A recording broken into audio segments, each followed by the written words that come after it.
Let's go. Welcome back to the Supermen Podcast. Today we've got a special episode. Welcome, Lionel. Hey, Manny. Thanks, mate. Yeah, it's pretty special on today. Pretty cool guest. I'd like you to introduce the introducer of all introducers he is. Manny Perfect. McMahon. Nathan Stapleton, a former professional rugby league player and a father of two boys. Played for the Cronulla Sharks as well. In April 2022, Nathan was playing country rugby when an injury broke his neck and damaged his spinal cord at the C4 level. Nathan was unconscious for 16 minutes and his life changed dramatically that day as the incident impacted his functionality capacity below the shoulders. Nathan, welcome to the Supermen Podcast. Thanks, boys. Thanks for having me on. No worries, Nathan. Yeah, we just want to say thanks to Simon. I think Simon from Mindful Men. We actually caught up with him, what was it, a couple of weeks ago? He actually went live a couple of days ago, was it as well, Matty? This morning. His episode just dropped. Yeah. There you go, talking about the mental health side of things. And he said that you were keen to jump on for a podcast. And I was like, oh, shit, I probably played against that bastard.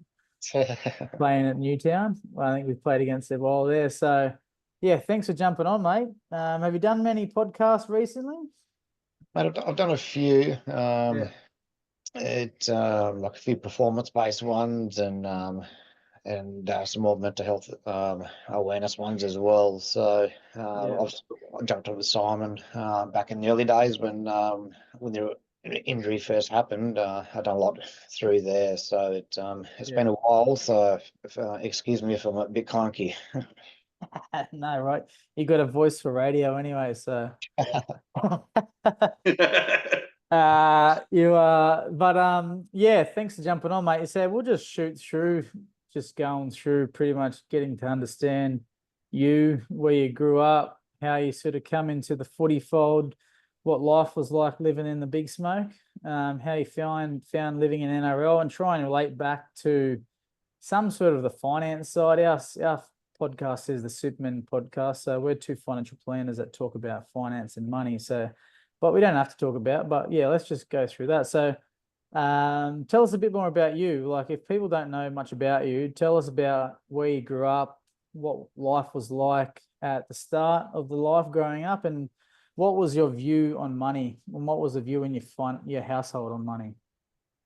Mate, I grew up in a small town called Deepwater in Glen Innes. It's in the northern tablelands. I come from very humble beginnings. My dad was a shearer and mum was a cleaner. It's a full country boy, mate. So grew up in the land. No way. Yeah, my dad's a shearer too. Yes, like my man says, mate, he grew up in the wrong era. That's a good mate in it now. Yeah, I know, bloody oath. Shearing sheep these days, it's like printing money, isn't it? Yeah, pretty much, mate. Gone are the days he used to shear a sheep for a schooner. So that's basically it, mate. I had an older brother, and then we grew up fairly closely, and then we had a younger brother as well. We're about 9 years apart. So I've got two brothers, one older. So I was the middle child, the dreaded middle child. Oh, they're little pricks. Yeah. Just ask anyone. Yeah, I know. I've got one of them. Yeah. And then mate, just I suppose it was ingrained in me from such a young age just to work hard, put your head down, and you'll get the rewards. Obviously, when you're 10, 11, 12, you're invincible. You know everything, and you don't really listen to the mum and dad, but they ingrained it in us, in all of us boys, which is such a, well, it turned out to be such a valuable thing in the long run. So basically head down, bum up, and then just went through the juniors in Glen Innes, played for the Magpies, made the rep teams there through school, then had the opportunity to get sporting scholarships. So my older brother and I went to Toowoomba Grammar. We were up there for a couple of years. And then I ended up breaking my leg in year 9 it was, and so I ended up coming back to Glen Innes for a year. My brother managed to get another scholarship to the Southport School. So he went there, and I went home for the year, and just Geez, that's pretty cutthroat. 1 year you break your leg and they cut you loose for the scholarship. yeah, well, that mate, that carries on. Don't worry. Yeah, so I come home, focus on rehab. Yeah, just worked on the farm again, and then the Southport School got in contact and offered me the same sort of thing as my brother. So obviously I'd be bad not to take the opportunity, and I went up there for 11 and 12, and so the first year 11, I was only a week out from playing our first comp game in the first 15, and ended up doing my ACL, which is so it That wasn't. old chestnut. Yeah, that old chestnut, mate. Again, if only I knew what was to come. It was so I ended up playing like the final like in year 12. We went that whole year undefeated. We had a gun team, stack side, James Slipper, Luke Morahan, Ben Tapor, those sorts wow. of. Yeah, so we were stacked, mate. So we didn't lose a game all year, and then went from there. And I just sort of my grassroots was rugby league, so. I enjoyed rugby union, but just the opportunities didn't arise for me after school. So I was actually my brother's manager at the time. He was a good mate to Ricky Stewart, and Ricky Stewart was the Australian coach for the Kangaroos at that point. And he said, "Oh, would you be interested in going down to Cronulla and having to go down there with Ricky?" And I was like, "Well, why not?" It was at a come this far. So anyway, like obviously you're not going to go to a club. Well, you're more inclined to go to a club where the coach is a representative coach as well, not just a club coach. Yeah. So what I could learn from him, like in my opinion, was going to be invaluable moving forward. So I took the leap from there. So I went from country kid moving to boarding school when I was 13 to moving up the Gold Coast when I was 16, 17, then moving from the Gold Coast straight down to Sydney. So it's fair to say I had zero clue of what to do or how to live. Yeah. So I ended up, I was fortunate enough the Cronulla Sharks really looked after me. They belted me out into another family. So I stayed with another couple of boys down there with the family, and she took us under her wing, and she she helped guide the path. And then obviously as time went on and the footy sort of rolled on, it was time for me to get my own place, and it was sort of just built from there. But Yeah, I have a very similar story, to be honest. Like very similar story. My dad's a shearer as well, and yeah, went down to school, moved down to the Bulldogs, and but how cool was it living in the house with all like your mates, your footy mates at the start when it was like everything was all new. I was great, mate. Like we're just navigating life. We all had about as much clue as each other, which was zero. Yeah. We'll just live it day by day. And I wonder what today's going to bring. Well, are we going to miss the train to get to work, or how much is Ricky going to flog us at training today? Or there's always you just didn't know what day was going to bring. Yeah, and then from there, what grades were you playing at that point in time? So I went down. So I had my 18th birthday in December. So the end of that year, end of 2008. So I had that down there, and then I played in the first year of the under-20s competition. Oh, you're the first year, the inaugural year. Yeah, so the Toyota Cup. Yeah. So I played a year of that, and then I was actually going to debut that year. Was actually funny enough against the Bulldogs, and Oh, fair dinkum. 2 days before the bloody game, I got a stinger in my shoulder and just couldn't shake it. So I ended up Oh missing out no. on debuting, and then unfortunately the opportunity didn't come until the following year, which was still fine. And I was still 19, still one of the youngest players to sort of debut at that time. So it is. Tell us about your debut.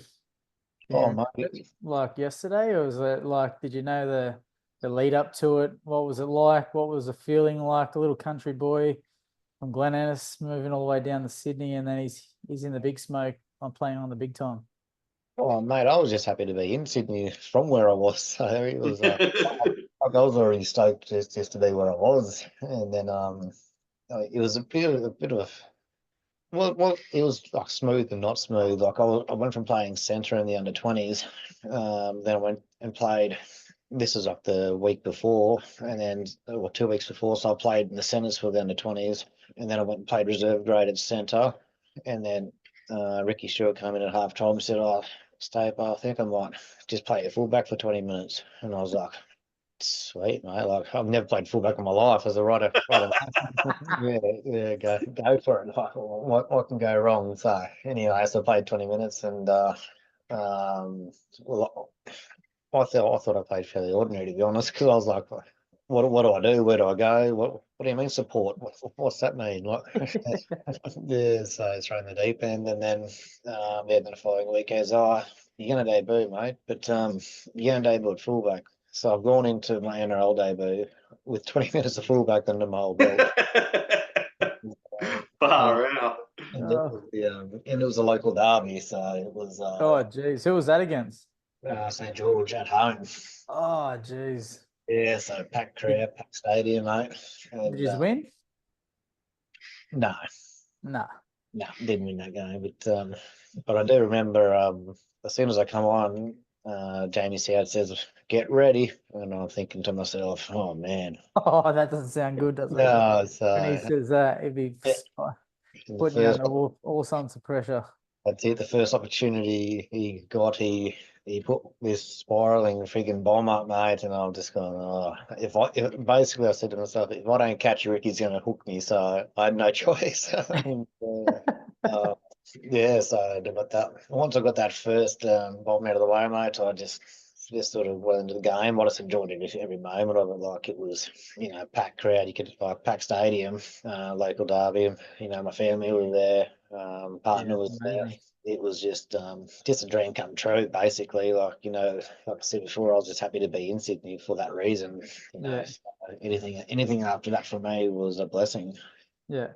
And if you were to give yourself some advice moving down from Glen Innes down to Sydney as a player coming through, what would you give yourself?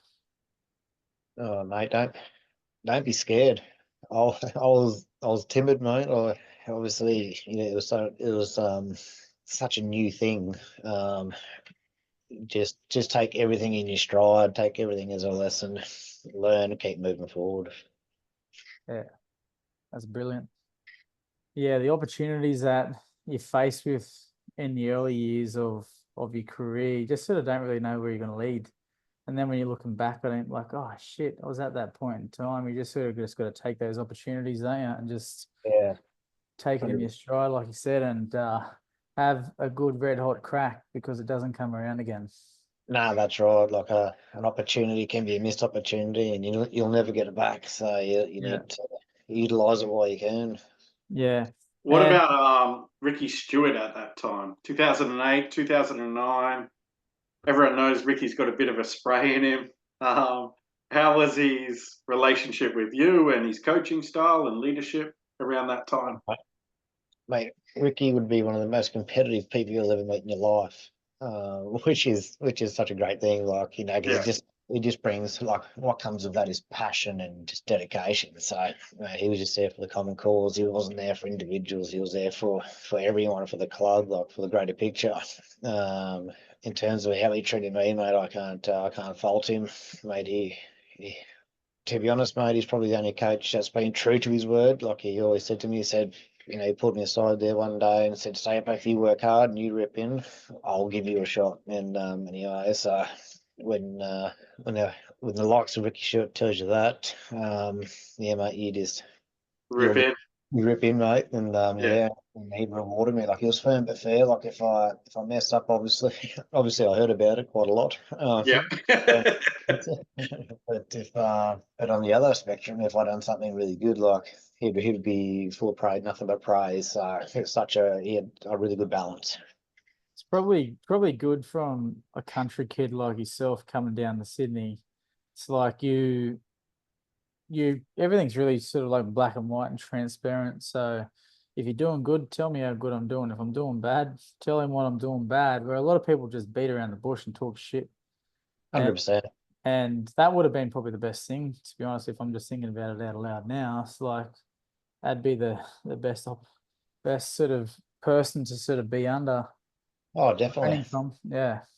Yeah, And yeah, so moving down to the bush, from the bush down to the big city, was there any key influences that you had in the city or friends that you made that sort of shaped part of your career, or just mates that you made good mates with that had an impact on your life? oh, mate, it was just early on. The lady I got billeted out with, Marie, like obviously I suppose it's a bit like your work life now. If your home life's not good, your work life's going to be impacted by that. So everything's got to be right at home for you to then your work to be right once you get there, because you're 100% engaged. So Yeah. so full credit to Marie. She made that home base solid, and it was like a safe zone. So if I ever was struggling, I was able to go back there and regroup, and she'd talk to me, and I'd be able to bounce ideas off her, and and being so young and impressionable, and not being you go from especially at boarding school, mate, everything's done for you at boarding school. You don't even you literally don't have to worry about a thing. So then going there, like, what's a washing machine? Like, how do you hang clothes out? How do you iron? Like, so it's just, I think all those little things, like, you can't underestimate. Yeah. And then coming through, like, just some of the boys, like, I had another mate there, like Benny Orcher. He used to play the same position as me. Absolute freak, mate. Like, just an athlete. Danny Orcher. Yeah. Just all the God's gifted talent in the world. So I was just Yeah. like, so him and I always used to bounce off each other, and I used to actually live with Benny there at Tarrant Point there for a while. So that was interesting. That would have been interesting. He's a Ben character. Orcher, Matt's a guy from Burke, actually. Yeah, I know him well. I know his family. Actually, I'm pretty sure my dad and his uncles were all like shearers, Nathan. Yeah, right. My dad was a shearer as well, and there was a number of orchards that he used to shear with. I'm pretty sure they would have been Ben's either uncles, I'm pretty sure. Yeah, And, would not surprise me, mate. yeah, pardon? Would not surprise me. Yeah.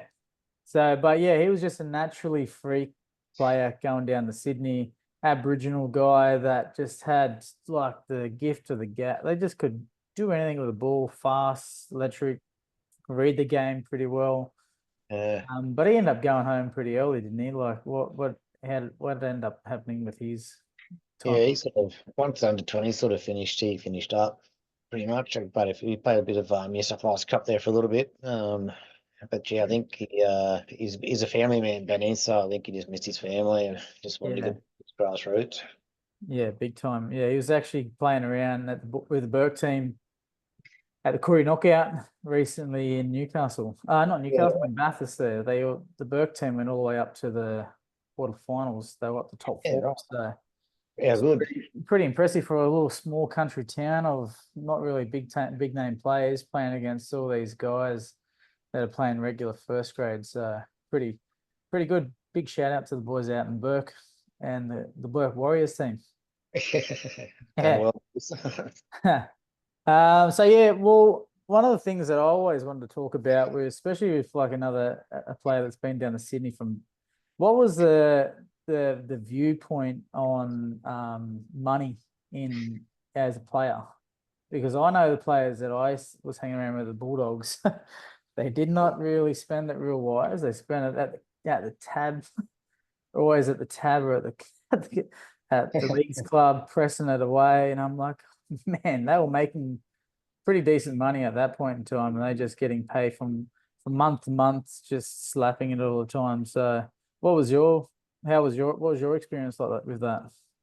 Yeah, mate, very similar, to be fair. Like, coming through, like, growing up, the mum and dad had a view that if you work hard, you'll get paid, sort of thing. And I think that's ingrained in a lot of family households now. Like, you grow up, you get a job, buy a house, buy a car, have a family, that sort of thing. So that was sort of like, as far as in terms of my knowledge moving to the city was. So then obviously when you're getting you start off with contracts like you're a bit frugal and then frugal, sorry. And then obviously like if you start playing great or you start getting matches or your contracts gets upgraded, then you're like, oh well, I've got a bit of extra cash here. I can maybe I can do this, maybe I can do that. And so you're not really thinking about the future, like, and to be fair, at that time when I was coming through, it wasn't a thing that was like spoken about. It was basically get as much money as you can and spend as much money as you can, and that was sort of it. So Yeah. it I think it would have been great if we had like the opportunity to have like financial advisors or people to teach you about money and that sort of thing. Like back in the day, like I know for myself, like I'm no saint, mate. Like I've wasted a fair bit of coin. Like luckily enough, like I sort of clued on to the back end of my career and made some pretty good decisions. But in those early days, mate, like if I just had someone just to tap me on the shoulder and go like, hey, listen, I'll give you an allowance for the week or the month, and then we'll put the rest away. Then if you need some coin to buy a car or you want to go on a holiday or something, yeah. So just to have that bit of management around it, rather than just have a free for all sort of thing. Yeah, that little bit of control would save a hell of a lot of money for a lot of players, especially probably in the first, I would say, 7 years, I reckon, from 18 through to 25. Because once you hit 25, you become a little bit more responsible with your money, and if you're having kids or in a serious relationship. So that's what some player managers should impose on some of their players. Is just like, here you go, mate. You tell me what your allowance is going to be for the week or the month, and this is how much you can keep, and the rest of it we're going to put to work and make it work a bit harder for you. And that's probably the big thing that we talk about a lot with a lot of our clients, is just making better and smarter money decisions. And the problem is with that area as well, like the finance area, you're not actually educated on it. You don't know what to do with it, how it works, all that sort of stuff. And they don't really teach you all this shit at school. So you sort of No, run flying blind with it. it, So it'd be great, like if because like you could talk to nearly I reckon 8 out of 10 people, like if you ask them like, oh, would you like to invest? And people go, yeah, I'd love to invest. And they just go, I just don't know how. I don't know where. I don't know what to do. Like, they need the help. So there's just missing more guidance around that. But then on the flip side, like, back then it's probably a safer bet, but now like, there's so many different avenues you could probably, some scams out there. So people are a lot more cautious too of where they're putting their money in that too. But then, they're in saying that as well, there's a lot of missed opportunities within having those barriers. So yeah, a lot of missed opportunities. So yeah, I've seen far too many multis or horses or dogs down at the Belmore pub. yeah, Chipping mate, away. I Mate, won't. that place would have made a killing. Oh yeah, Bulldog player I won't planes. I won't name any names, but I remember sitting at a club and with two other blokes, and they handed me 10 grand in cash and go, "Here you go, do what you want." Wow. Yeah, Wowza. so that's Wow. that's the type of money you're dealing with. It's not like 300 or 400. It's here you go, here's 10 grand. So if that's what they're giving me just to blow, imagine what they're spending, what they're trying to win. Yeah, Yeah. wow. That's massive. That's crazy. So yeah, you 78 games in the NRL. What was it like living the life in the NRL? Tell us a little bit about that. Tell us about the insides of the NRL lifestyle if a lot of people don't know much about it. Mate, I've seen the highs of the highs and I've seen the lows of the lows. It's a performance based sport, so obviously you're constantly getting scrutinized, whether that's good or bad. You're always judged on what you do through the week, and then how that transforms into the weekend. So like a lot of people only see what happens like on the weekend. You might drop 5 balls, but you might have been practicing and caught 500 balls during the week and you just have that one-off day sort of thing. And me being a goal kicker, I was always the first on the field, and I'd always try and do 30 kicks before the game, before training and their field sessions. And I'd always try and do 30 kicks after every training session, just to just try and get the percentages up there and just to really like narrow the games down, because you just don't know when you're going to need those kicks. And then there's like obviously like lots of plays and then lots of videos, watching the other teams. That's like during the season, like it's just a whole week of just studying the team you're playing. So if you're playing the Bulldogs, for argument's sake, like you'll know exactly what each player does, which line they run, where they throw, where they kick, how they pass. So a lot of that, there's a lot of study that goes into that. So and then it's no fluke, is it? Like the teams that are really well versed with what the other teams are doing is because they're putting in the time and the hours on the video, watching repetitively the way they pass, the way they kick, the way they tackle, what their missed tackles are. That's exactly right. Like I know if I was playing fullback or centre or wing, whatever it was, if I was playing centre and we're playing Penrith or whatever it was, I'd know what my centre, like what line he run, how he passed, what he did, 6 games previous to that. So it was a minimum 100 carries was the rule. So you had to watch your opposition's last 100 carries just to try and avoid that. So it so they narrow it down. So it's not rocket science, but it's competitive, it's repetition, and it's really believing it. So by the time you get on the field, you know exactly what angle or what he's going to do. All you've got to do is execute that, and execution is key. So Yeah. And so once you finished up on your NRL career, where did you head to after that? mate, so I finished at the Sharks and then went over to the Roosters for a couple of years. Same thing there, mate. I finished the year off there. I was 18th man there for a fair while, and then come into the new season. I was 18th man for about, mate, I'm going to say 8 or 10 weeks. And I remember saying, I said to Robbo, I said, mate, he said, because Sean Kennedy was out, and he said, you're going to play centre. I'm like, oh, sweet, no worries. I said, but can I ask you one thing? I said, mate, I haven't played a game all year. I said, I'm going to go from not playing a game all year to playing 80 minutes in first grade. I said, can I at least get a bit of a blowout in the legs?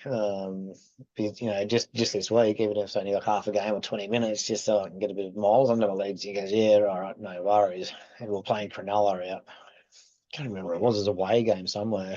Anyway, it was 25 minutes into the first half, and I was playing centre. I sort of wedged in, sort of made a break, and I wedged in to sort of knock the ball down, and just got my arm caught in like a weird position, and felt something go, and I was like, oh, that doesn't feel good. Anyway, so I ran back. I chased the kick downfield, and then anyway, they shifted to the right hand side of the field, and they done a long shift back and went for the intercept. And I went, and I caught it, but I just had no strength, and my arm, I just remember my arm flopping to the side and just dropped me, mate, like excruciating. Oh no, what's going on here? Anyway, I went in the dressing sheds and laid on the physio table, and me being me, bit silly, just let my arm go.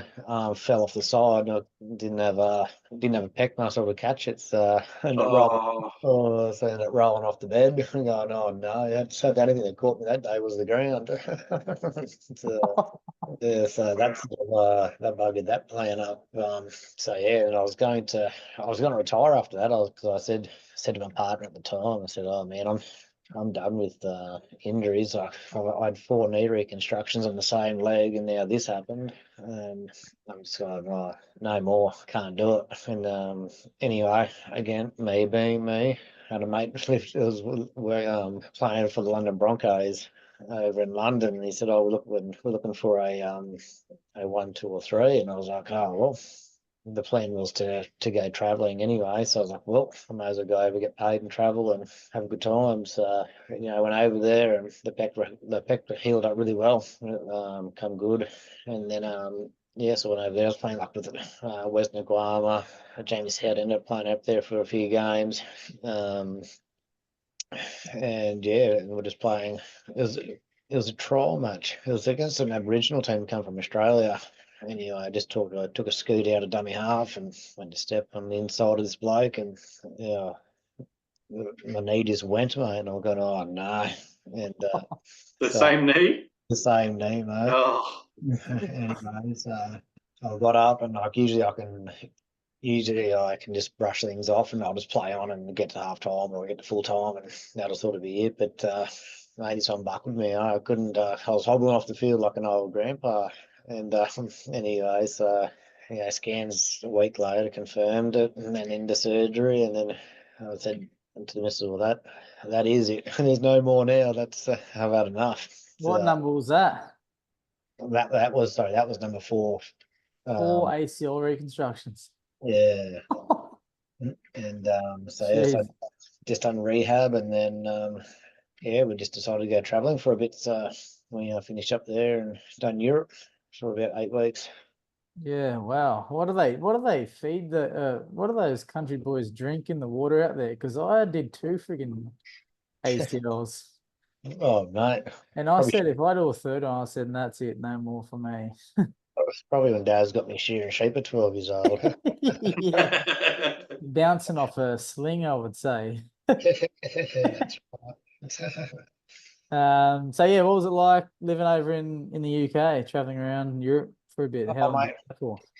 Oh, mate, we loved it. We were over there for about 18 months in total. Oh, jeez. Yeah, so we just like they had a great club culture there too, which is great. Like everyone was like all the boys are great, and I used to bunk into the field as well. There's actually a bloke, Mark Offerdale, he's from Gundawindi. He used to live with him. I'm not sure if you know him. No, I don't know him. Yeah, so he was the captain of the American team, and I said, "Man, if you're American, I'm Chinese." That's what I said. oh, brilliant. Brilliant. Because he was a captain, so he used to call him Captain America. So he used to walk around in the house in all Captain America gear, and I was like, he was a character, mate. Yeah, but Yeah, so then you moved back to Australia. Where'd you go back to then? yeah, mate. So the missus family had a business called the Barclay Homestead in the Northern Territory. So it's between Camberwell and Tanner Creek. Yeah, right. Yeah, Yes. yeah, fucking whoop whoop there, isn't it? He's whoop whoop, mate. Yeah, I think it's 220k to the closest town. So, yeah, so we ran it was a caravan park. So it was a caravan park, bar, cafe, restaurant, and then motels, and then airstrip, and then truck stop as well. So it was a big show. Wow. And it was all off the grid. So we produced our own power and water. So yeah, it's a big job. Yeah, wow. And how long are you there for? Mate, the first stint, we were there for about 7 months. The partners' brothers were still running it at that stage. And anyway, I've done a bit of building. We built water tanks on some of the cattle stations up there, which is fantastic experience. You just think, my eyes were opened after that, mate. And so it sort of got me sort of itching into the building side of things. I just liked how things come together, and you can walk away something and just you had that self-fulfillment out of it. So we said to Mrs. said we're not going anywhere here at the moment. We need to go and get ourselves sorted. And so the partner at the time, she was the business finance manager, so she could sort of fall in anywhere, but it was sort of like what I wanted to do, where we were going to end up. So we didn't really care where we ended up. So I just applied for, I don't know, about 6 million adult apprentices, building apprenticeships, and basically we just got in the car one day and we drove east. So wherever the job landed was where we were going to end up, and ended up getting a gig in Brisbane. So I actually had a cousin there, so we moved in with a cousin there for a little bit, and then we ended up buying a place there in Brisbane, and renovating it. So I was doing my trade, renovating my own place while I one go. So I finished my building apprenticeship in about 14 months. Yeah, wow. Yeah, so we got that sorted. And then I was running my own business, working for old mate, and then renovating our place at the same time. So it was, and then my boss at the time, he was a massive gym fan as well. So we used to go to the gym at 3:30 in the morning. So by the time I got up to go off to the gym and then got home from work, so I was still doing renos probably 10:30, 11 o'clock at night. So 3 o'clock roll around pretty quick every day. Oh, jeez. And then, so I done that for a couple of years, and then, we're about to start our own sort of thing. And then the opportunity was to go back to the territory and run the business ourselves. anyway, so I was like, well, I'm glad we've done that for a couple of years to come back here where we ended up anyway. So, Yeah. we took it in our stride, mate. And like, as I said before, there's an opportunity. So we just took it with both hands and ran with it. And we loved it, mate. We were there for about 4 years. We had our firstborn boy up there, Harry. We had him at, Yeah, nice. yeah, so we ran the business up there. We loved it, mate. It was great. Yeah. And the game that sort of changed everything. Tell us about that. When did that happen? Oh, mate. So that was, so we sold the business in the back end of 2021. We just needed, the business was so demanding, and then obviously have a newborn baby too. So we didn't want to sort of neglect that. We had to make a choice. So obviously you're going to choose family every day of the week. And then the missus family had a property down in near Young, New South Wales, and her brother and I always said that we'd always play one game together before we both decided to hang the boots up completely. And yeah, so it was just, that was pretty much going to be it, mate. It was going to be just a one-off game, I would say. And then yeah, we just a normal day, mate. Yeah, I just woke up just doing farm shit, basically, just fixing Yeah. buggies. And I remember fixing my mother-in-law's buggy, and I got a massive chunk of dirt in my eye. Oh, mate, rattled me. Couldn't get it out. And so I was washing my eye out with water and all that. And anyway, so I said to Phil, I was like, oh, mate, I don't think I'm going to play, but I'll come for a drive anyway. He's like, oh, would I? So fuck it, I'll just chuck your boots in anyway, and if I get there and we're right, sort of thing. So we called in the chemist on the way through and got some of those numbing eye drop things. And Yeah. yeah, so I just grabbed some of them, and I got the game, and the eye cleared up, and I was like, oh, well, sweet, no worries, happy days. And this in the sheds is just like a normal game, mate. You'd remember just talking Wow. absolute garbage in the sheds, and then you go out and warm up, and then kick off, and then you're into it. And mate, yeah, I was having a great time. It was the first time in a very long time that I could just play footy and just enjoy it without having the pressures of having to perform as such, like, because Yeah. you're not getting paid for it. Like, you can just Yeah. go, you can steer a few people up and whatever, and and yeah. So I remember, I set a few tries up, which is unusual for me, but managed to get the job done. You would have felt invincible, Yeah, that's it. especially Well, playing Rara. I can't believe you won game in Rara. yeah, that's it. Rugby union. That's it. One right. Since school, mate. Like since Jeez. tennis days. Yeah, and Yeah. yeah, I just remember throwing a ball, and then my mate dropped it, and so I just dived in the ball, and Yeah. then a ruck swarmed, and that's pretty much all I remember, mate. I was Yeah. And what happened? What was the injury in detail? What was exactly what happened? What? mate. So it's C3, C4 ventilated quadriplegic. So basically, need a respirator to breathe. So I can't breathe on my own anymore. Yeah. Wow. Yeah, so Jeez. got the raw end of the stick, mate. Yeah. So if someone farts next to you, you're up shit creek. Yeah, just don't park next to me ventilator, you'd be sweet. That'd be pretty painful if someone does that to you. But yeah, that's a pretty serious issue. What was going? Obviously, that would have been it's obviously a massive challenge in life, and life always throws the biggest challenge to the biggest heart. So, how have you come to grips with it now, and how's the family, and what's getting you through the days? Oh, mate, it's still an ongoing thing, hey? Like, my Yeah. new normal, like I'm still on the path of acceptance, I'm not Yeah. that might take a year, 2 years, 10 years, I don't know, but it's just everything's just such a battle now. Like, obviously Yeah. I'm moving from the shoulders down, so Yeah. so I rely on 24/7 care from support workers. Yeah. Again, that was a big change too. So, even going back to the start, like, it was back in the hospital days, mate. Like, it was, my diagnosis was, if I was to wake up, that it was 100% brain damage, and Oh, pretty Because much, you're out. What was it 16 minutes? So yeah, 16 minutes. I was pretty much the heart stopped for. So it was, wow. yeah, which is in its own right is I shouldn't be just off that stat. Mhm. shouldn't be all right. All right. That's near And brain damage, isn't it? yeah, well, that's it. That's what they were expecting. So, Yeah. and then when I was able to wake up, and recognised people. Everyone was like, "Oh shit, what's going on here?" Like, no one knew how to handle that. So yeah, that was probably like especially the doctors and that, because they were just so hell bent on saying, to the family, like, he's not going to be him. Like, he's going to be a vegetable. He's going to be. They were preparing everyone. Yeah. Yep. So when I come out, and basically told them to go fuck themselves. I'm like, oh, well, I guess he hasn't changed much. You got to keep the humor in part of it. That's it. Yeah. So, That's probably from your humble beginnings out in Glen Innes. I'd imagine from a country town as well. People keep you pretty humbled out there as well. oh, they do, mate. They don't let your feet get too far off the ground. Yeah.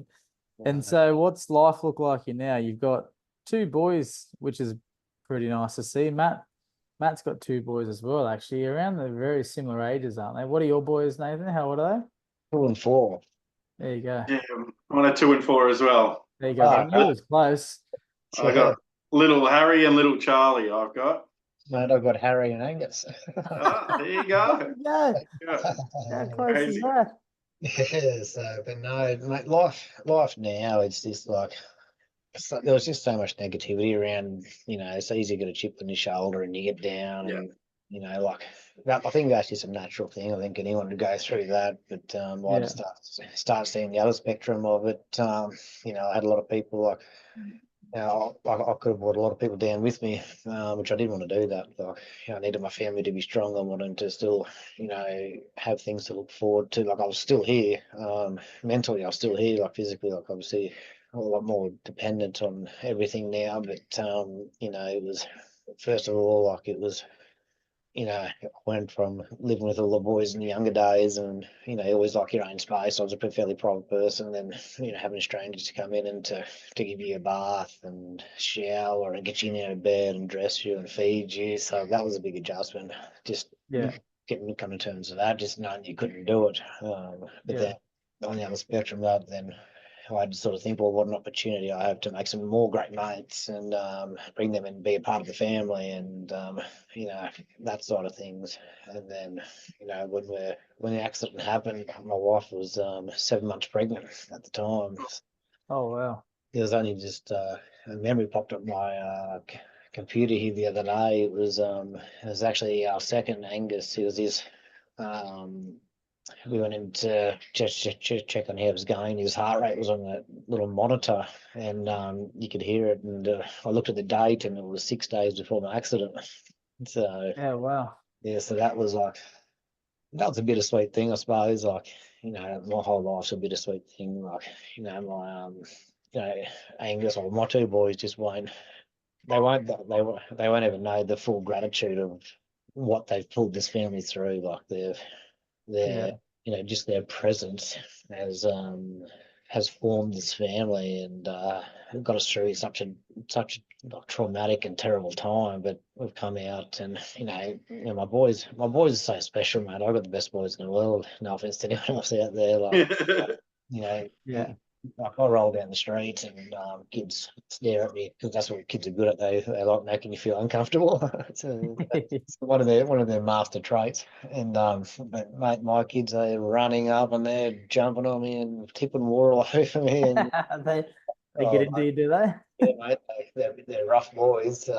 Typical boys that just rumble, do they, all the time? Yeah, mate, they're just boys. Like, we live on a farm there, mate. So do you see the traits in yourself in some of them, or your wife's traits in them? Like, because I know if our kids are, my oldest, he's exactly like his mum, but he's just painted with white skin and freckles. His mum is olive skin. Yeah, right. Yeah, it's a bit like my oldest mate. He's his mother's son through and through. But It's exactly like mine. then, Even the other day, he said something to me, and I'm like, "That's exactly how your mum just said it to me before." But then the middle one is actually he's similar. He's got a similar sort of personality to me. He's a bit of all of the rumble one type thing. He wants to play. He's playing footy and he's playing league tag, whatever it is, in the under sixes. I don't know why they do that. There's no tackle, and he's like, "Dad, I just want to tackle." Yeah. But yeah, they are the lights of your life, aren't Oh, they are, mate. Like they? Yeah. they drive you mad. They make me laugh. They make me cry. They make me happy. But they're always there. Like if I'm down, if I'm having a shitty day, mate. Like I'm at the Gold Coast at the moment, so I spend like an extended amount of time away from them. So if I'm having a Yeah. bad day, like I just get on a FaceTime and talking to a toddler on a FaceTime is like watching a fish go around in circles. That's no so It's pretty rough, isn't it? What about the wonders of the world that they show you on the freaking phone when you're walking around the phone? It's like, look at this, look at that, it's on the ground. It's like, I just want to see your face. Hold it on your face. Yeah, that's right. Yeah. So, but no, they're great, mate. Like, like I said, I don't know where I'd be without them. They're just, I draw all of my strengths from those boys, and oh God, it's Yeah. everything I do is for them and for their future, and it just gives me a real sense of purpose, just to keep going. Yeah. And tell us about the insurance thing that you had. They made you sign for the rugby. Yeah, mate. Well, it was funny because they finally convinced me to play, and I was like, "All right, no worries." Anyway, they've sent me a text about 9 o'clock that night and said, "Oh, mate, you haven't paid your insurance." And I was like, "What insurance?" I was like, what are you talking about? And he goes, "Oh, no, there's a new rule. You got to everyone's got to be insured." So I was like, "Oh, well, send me the link and I'll pay me my insurance and we'll get it done." Anyway, it's like $23 or $24 or something, and What yeah, type of insurance was it about? couldn't tell you, mate. Yeah. At the time, I just paid it, mate. I didn't even look through it. I just, all right, Yeah. mate. Because when you're going into a game like that, mate, this is the last thing you're expecting. Like, Yeah, I know. you're not going to any situation thinking you're going to come out like this, are you? Nah, not at all. So I didn't really even read over it, mate. To be fair, I just signed it, paid it, and that was pretty much it. And then yeah, obviously it goes through the whole system, and then yeah, Rugby Australia got into contact with us, like a little bit of time after that, just gave us time to settle everything down.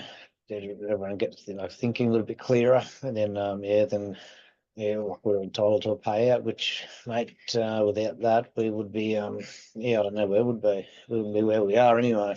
So, I've got that to be grateful for. Like Rugby Australia's been absolutely fantastic, and the same as like the Booral Rugby Club, and then the Cronulla Sharks, and then the Magpies and the Tigers up on Tenterfield and Glen Innes, and then Cootamundra. Like everyone just jumped on the back of it, mate. Like everyone's been so good. Yeah, and they helped you out with some funding and all that sort of stuff. Yeah, it's great, isn't it? Yeah, no, really good, mate. Like the community side of things was Yeah. yeah, fantastic.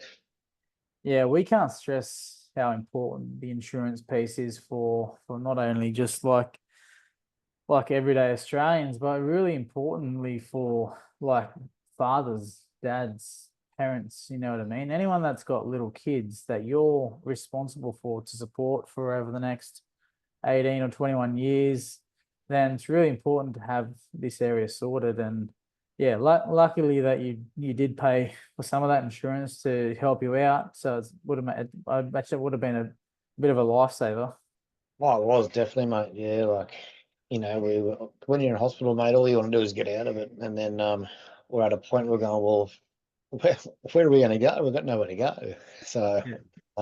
that obviously helped purchase a place where we are now, so we can actually have a home, and they've all got modified through the NDIS so it could live up to my needs and what I needed. So Yeah, and they're coming to the party to help out with all that side of it. yeah, mate, they've been great. Yeah, I can't Yeah, fault them. And that yeah, side of things, yeah, they've been really helpful.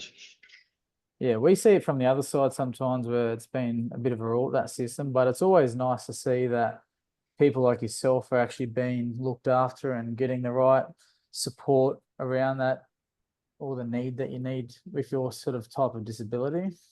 Yeah, that's right. Like we heard like some horror stories. Don't worry.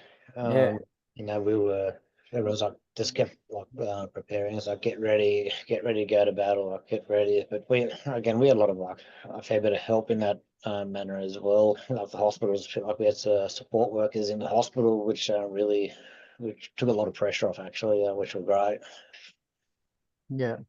Now, forward track to where we are today. What's life look like for yourself? What are you doing to keep yourself busy? Mate, I work for a really good mate of mine that I went to school with 20 years ago now. We've been having 20 friendships. He's got Yeah, like wow. forms, lovely South African family mate again. Like they've played an instrumental part in to where I am now as well. They've been through this journey with me the whole way. So again, without their support too, like who would know? So they've been the silly ones to employ me, unfortunately. So at the moment, mate, I'm working for a platform called Too Easy. So it's a smart spending rewards platform. It's a membership, monthly membership, different stages of membership, which allows you to get different rewards and what you're open to. We do daily, weekly, and monthly draws with that. So it's a really good platform, and so it's only its early stages. We're still building it and navigating through that, but I think in the future, it's going to be a really great thing for everyday Aussies to save on their just utility bills and food, and have the opportunity to win prizes each week and each day as well. So Yeah, it's a bit of a massive talking point at the moment. That isn't like all the cost of living and all that sort of stuff as well at the moment. It's crazy. oh, it is, mate, and unfortunately the bar's been set, so people aren't going to start accepting less for their product when they were getting more for it. Now, so like it is what it is now. It's not going anywhere. It's only going to keep going up, unfortunately. So this company is designed to help take a lot of pressure out of that through discounts and savings and setting up budgets and superannuations and so. Yeah, What's the horse has really bolted on that inflation side of things. It's very hard to bring down the cost of products. Yeah, not going to happen. Nah. So yeah, Too Easy. Where can people find more information about that? So just go app.tooeasy.com.au. Yeah. Just follow the prompts there. It's a very simple sign up process. Yep. So basically sign up and you can just start saving straight away, basically. Yeah, that's pretty good, eh? Yeah. How good's that? So Nice little plug for them as well, Nathan. That's good. Yeah. I thought we should chuck that in there. Put that on your invoice next time you bill them. So yeah, but I think, is there anything else, Matty, you want to go through? That's pretty We cool. covered a fair bit. Yeah, covered a lot, man. Like Probably just one little thing. I've been invited to be a keynote speaker at the mental health conference at the Gold Coast next year. So around the mental health So really looking forward to that, actually. So get up there. So if anyone's about, come say good eye. Yeah, we'll do. Anyone that's up there at the mental health conference up there next year, go out and have a chat. So what are you going to be chatting about? What's your main 2 points that you're going to try and get across to the group and the audience?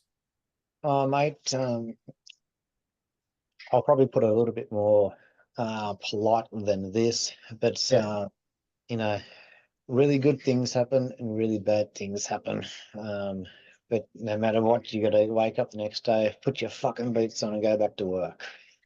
That's a great message. Great message. That is brilliant. So, yeah. That. Yeah, that is cracker. We should come to the Gold Coast just to listen to that. Well, mate, if you're gonna start doing some more keynote speaking stuff like that and get into the groove of the keynote speaking, sharing your story about exactly what you spoke about, we see if we can help out by inviting you along to one of our group sessions that we do, or trying to get you involved that way as a keynote speaker. It'd be fantastic, mate. Yeah. But yeah, I think today, thanks for coming on to the Supermen podcast. We talked. Thanks, Nathan. Appreciate it, mate. Mate, pleasure's mine. Thank you.